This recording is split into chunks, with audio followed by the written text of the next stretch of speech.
we can really just cut this last topic down to, okay, so let's assume that there's some use here. Let's assume that there's some positive aspects that we can get from podcasting.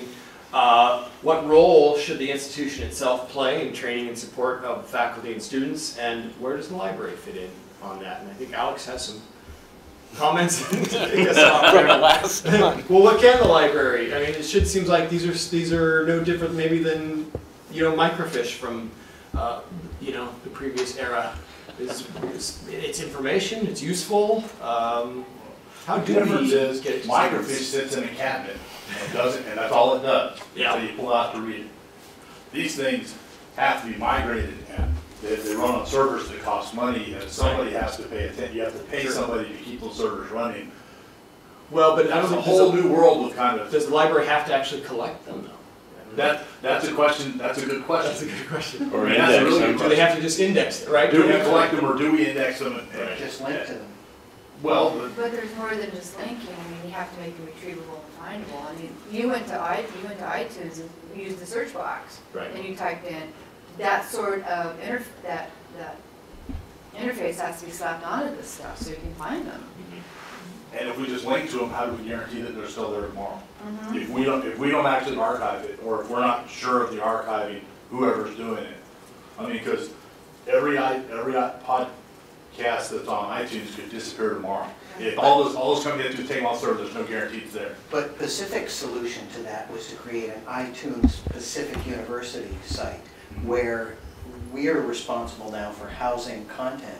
And so if the university makes the commitment to invest in the servers and the infrastructure, then it's possible that then the library could serve as a means of linking to them. Maybe not even linking, but indexing, because if you're going to have to go to iTunes anyway, that's your natural index. But you could look it up in the card catalog. It could say, you know, iTunes Pacific.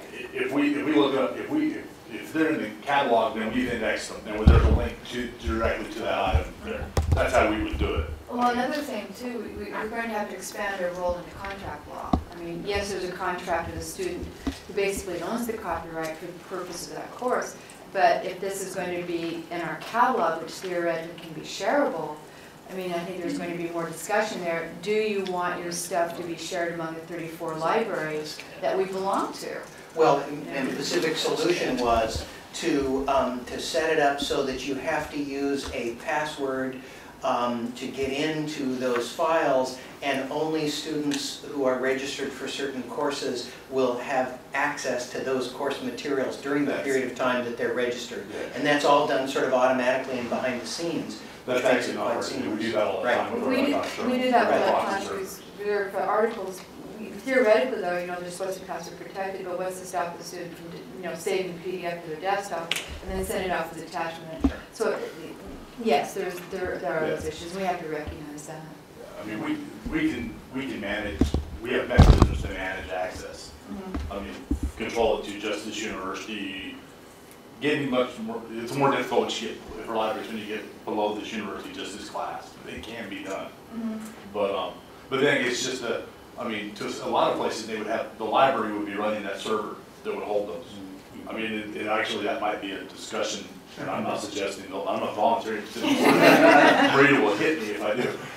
But at some point, that might be a discussion the university wants to take on, is because that's what libraries do.